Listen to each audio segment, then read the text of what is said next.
Friends, welcome back to Minty Lemon. எல்லோரும் எப்படி இருக்கீங்க? ரொம்பவே சூப்பராக இருப்பீங்கன்னு நினைக்கிறேன். நானும் ரொம்பவே சூப்பராக சந்தோஷமாக இருக்கேன். ஏன்னா நம்ம 1000 சப்ஸ்கிரைபர்ஸ் ரீச் பண்ணிட்டோம். அதனால் ரொம்ப சந்தோஷமாக இருக்கிறேன். ஸோ நம்ம சேனலுக்கு சப்ஸ்கிரைப் பண்ண ஈச் சப்ஸ்கிரைபர்ஸ்க்கு ரொம்ப ரொம்ப ரொம்ப ரொம்ப பெரிய தேங்க்ஸு. உங்களுடைய சப்போர்ட்னால தான் இன்றைக்கி 1000 சப்ஸ்கிரைபர்ஸ் நம்ம ரீச் பண்ணியிருக்கிறோம். அதனால் எல்லாத்துக்கும் ரொம்ப பெரிய தேங்க்ஸு. இதே மாதிரி கண்டினியூவாக நம்ம சேனலுக்கு சப்போர்ட் பண்ணுங்கள். ஆக்சுவலி பிகினிங்கில் பார்த்திங்கன்னா எனக்கு இந்த வீடியோ போடுறதவே விட்டுடலாம் அப்படிங்கிற மாதிரி யோசிச்சிருக்கேன். ஏன்னா நம்மளுக்கு சப்ஸ்கிரைபர்ஸும் பெருசாக ஆட் ஆக மாட்டேங்குது, வீடியோவும் சரியாக ஓட மாட்டேங்குது, எதுக்கு தேவையில்லாமல் இதை போட்டுக்கிட்டு அப்படின்னு நான் நிறைய டைம் யோசிச்சிருக்கேன். ஆனால் அப்போல்லாம் நான் எப்போல்லாம் டவுன் ஆகிறனோ அப்போல்லாம் டக்கு டக்குன்னு எனக்கு சப்ஸ்கிரைபர்ஸ் ஆட் ஆவாங்க. எனக்கே ஷாக்கிங்காக இருக்குது. இன்றைக்கி வேண்டாம் வீடியோவை போட வேணான்னு யோசிப்பேன். அடுத்த நாளே பார்த்தீங்கன்னா 2 சப்ஸ்கிரைபர்ஸ் ஆட் ஆகும். அதனால் உடனே அது எனக்கு ஒரு நல்ல ஒரு மோட்டிவேஷனாக இருக்கும். அதே மாதிரி என் வீட்டில் என்ன சொல்லுவாங்க, இட்ஸ் ஓகே, சப்ஸ்கிரைபர்ஸ் ஆட் ஆகலைன்னா பரவாயில்ல, வீடியோ ஓடலினாலும் பரவாயில்ல, ஜஸ்ட் போடு, பார்க்குறவங்க பார்ப்பாங்க அப்படின்னு சொல்லுவாங்க. அது எனக்குள்ள ஒரு சரி ஓகே, நம்ம பசங்களுக்காக போடுவோம் அப்படிங்கிற மாதிரிலாம் நான் நினச்சிட்டு போடுவேன். ஸோ ஆனால் இப்போ 1000 சப்ஸ்கிரைபர்ஸ் பார்த்தோன்னா எனக்கு ரொம்ப ஹாப்பியாக இருந்தது.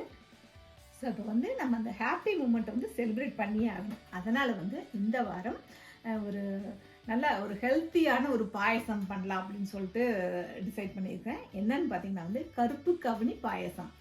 கருப்பு கவுனி எல்லாத்துக்கும் தெரியும், உடம்புக்கு ரொம்ப நல்லது. அதனால் நம்ம ரெகுலர் பாயசம் பண்ண வேண்டாம், கருப்பு கவுனி வச்சு நல்ல ஒரு ஸ்பெஷல் பாயசம் பண்ணலாம் அப்படின்னு சொல்லிட்டு டிசைட் பண்ணியிருக்கேன். ஸோ இப்போ வாங்க கருப்பு கவுனி அரிசி பாயசம் எப்படி பண்ணுறதுன்னு நம்ம பார்க்கலாம். முதல்ல 1 கப் கருப்பு கவுனி அரிசி ஓவர் நைட் நல்லா சோக் பண்ணிக்கணும். இந்த கவுனி அரிசி ஊறக்கு ரொம்ப டைம் எடுக்கும். அப்புறம் நல்லா ஊறினா தான் உங்களுக்கு குயிக்காக வேகும். அதனால் ஓவர் நைட் ஊற வச்சுக்கணும். இப்போ இந்த அரிசியை நல்லா கழுவி கொண்டு வந்துடலாம். கழுவிட்டு சும்மா இந்த அரிசி முங்குற அளவுக்கு தண்ணி ஊற்றினா போதும்.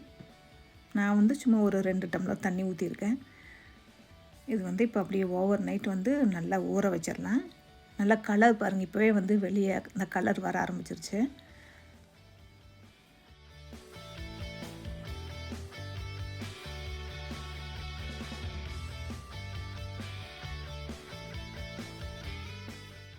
இப்போ இது ஓவர் நைட் ஊற வச்சாச்சு. இப்போ இதை ஒரு 5 விசில் ப்ரெஷர் குக் பண்ணி எடுத்துக்கலாம்.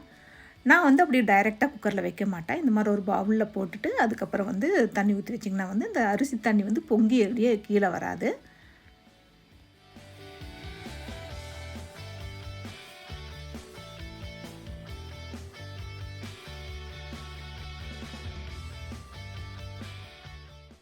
இந்த அரிசி ஒரு 5 விசில் வரட்டும். அதுக்குள்ளே நம்ம தேங்காய் கொஞ்சம் அரைச்சி எடுத்துக்கலாம். 1 கப் தேங்காயை மிக்ஸி ஜாருக்கு சேர்த்துட்டு ஒரு 3 ஏலக்காய் அதோடு சேர்த்து நல்லா அரைச்சி எடுத்துகிட்டு வந்துடலாம். அரைச்சிட்டு இதில் ஃபில்ட்ரு பண்ணிடலாம்.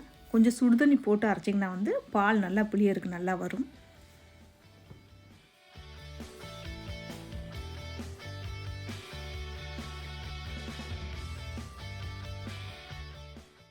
இப்போ 5 விசில் வச்சு இறக்கிட்டேன். அதுக்கப்புறம் அதே குக்கருக்கு மாற்றிக்கிட்டேன். அந்த ரைஸை நல்லா அப்படியே மிக்ஸ் பண்ணி விட்டுட்டு மசிச்சு பாருங்கள். கையில் மசிச்சிங்கனாலே தெரியும் நல்லா வெந்திருக்கும். வேகலைன்னா இன்னும் கொஞ்சம் தண்ணி ஊற்றி வேக வச்சுக்கோங்க.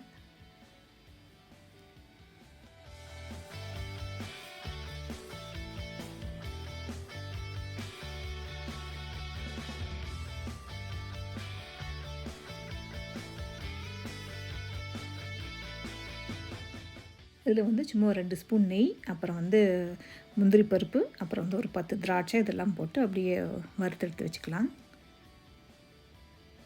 இப்போ இதோட கொஞ்சம் ஸ்வீட் சேர்த்துக்கிறேன். நான் 1/4 கப்பு தான் நாட்டு சக்கரை ஆட் பண்ணுறேன். கருப்பட்டியெல்லாம் ஆட் பண்ணல, நாட்டு சக்கரை தான் ஆட் பண்ணுறேன். உங்களுக்கு இன்னும் ஸ்வீட் அதிகமாக வேணும்னா அதிகமாக சேர்த்துக்கலாம். எனக்கு ஸ்வீட் கம்மியாக போதுங்கனால 1/4 கப்பு. அதுக்கப்புறம் பிழிஞ்சு வச்ச பாலையும் இப்போ இதோடையே சேர்த்துட்றேன். ஃபுல்லாகவே சேர்த்துக்கலாம். உங்களுக்கு கொஞ்சம் நேரம் போச்சுன்னா அந்த அரிசி நல்லா கொஞ்சம் திக்னிங் கொடுக்கும். இப்போ உங்களுக்கு லிக்விடாகவும் தெரியும், ஆனால் கொஞ்சம் திக்காகும். இதில் தேங்காய் பால் தான் சேர்க்கணும்னு இல்லை, பசும்பாலும் சேர்த்துக்கலாம். நான் தேங்காய் பால் உடம்புக்கு நல்லது அப்படிங்கிறனால நான் தேங்காய் பால் சேர்த்துருக்கேன். இப்போ வறுத்து வச்சுக்கிற முந்திரி திராட்சை இதையும் இதோட சேர்த்துக்கலாம். இதோடு வந்து உங்களுக்கு தேங்காய் பிடிக்குன்னா வந்து தேங்காய் கூட நல்லா கட் பண்ணி நல்லா சில்லாக கட் பண்ணி வறுத்து அதையும் சேர்த்துக்கலாம். தேங்காய் பால் சேர்த்துனதுக்கப்புறம் வந்து ரொம்ப நேரம் கொதிக்க வைக்கக்கூடாது. ஒரே ஒரு கொதி வந்ததுக்கப்புறம் வந்து ஸ்டவ் ஆஃப் பண்ணிடலாம். அவ்வளோதான். இப்போ வந்து நம்ம கருப்பு கவுனி பாயசம் வந்து சூப்பராக ரெடி ஆகிடுச்சு. இப்போ வந்து இதுக்கு மேலே வந்து நான் டெக்கரேஷனுக்காக வந்து கொஞ்சமாக தேங்காய் பூ சேர்த்துக்கிறேன். டேஸ்ட்டும் நல்லாயிருக்கும் தேங்காய் பூ சேர்த்து குடித்தோம்னா.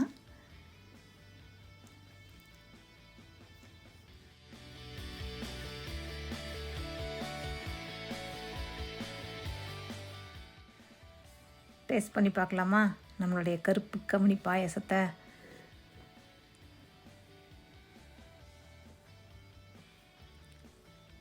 ரொம்பவுமே சூப்பராக இருக்குங்க. நீங்களும் வந்து இந்த ரெசிபியை வீட்டில் ட்ரை பண்ணி பாருங்கள். செஞ்சு பார்த்துட்டு உங்களுக்கு இந்த ரெசிபி பிடிச்சிருந்துச்சுன்னா லைக் பண்ணுங்கள், ஷேர் பண்ணுங்கள். மறக்காமல் நம்ம மின்ட்டி லெமன் சேனலுக்கு சப்ஸ்கிரைப் பண்ணுங்கள். தேங்க்யூ.